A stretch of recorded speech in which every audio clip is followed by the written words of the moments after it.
even more importantly than giving this information to you about grief and trauma and starting this conversation is the impact that it can have when unresolved on the faith of TCKs.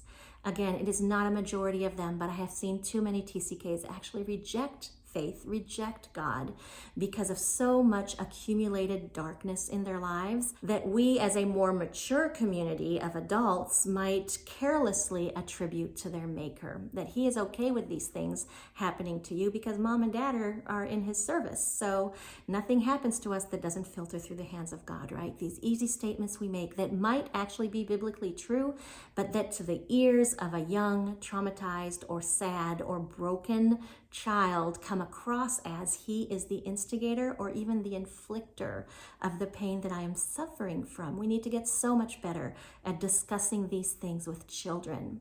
So for some TCKs, this is the image they have of God: the heartless, tyrannical, disappointed, dictatorial God who will never be satisfied with who they are or what they do. And my goal as we talk about this, as we further this conversation about grief and trauma in the lives of TCKs, is that we will be able to introduce them to something different than that, to somebody who loves them and cares about them and is heartbroken for their pain and is actively trying to rescue and heal them.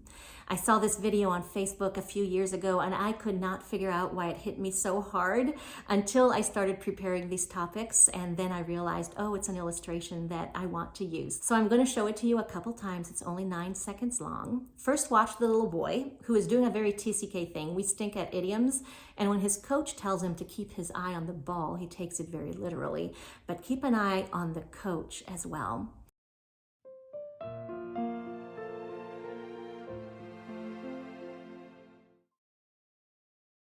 Cute, right?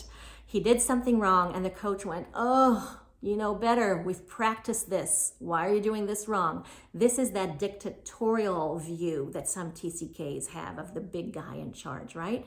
Now watch it one more time and watch that coach again.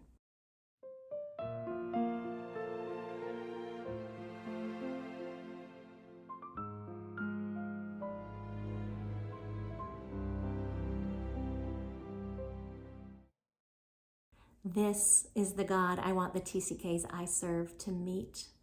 This is the God, the one who understands the weaknesses and failures of the human condition, the one who goes, oh, come on, we've worked on this together, and then says, you are mine, and I love you, and I am not going anywhere, and there is nothing you can do that can separate you from me.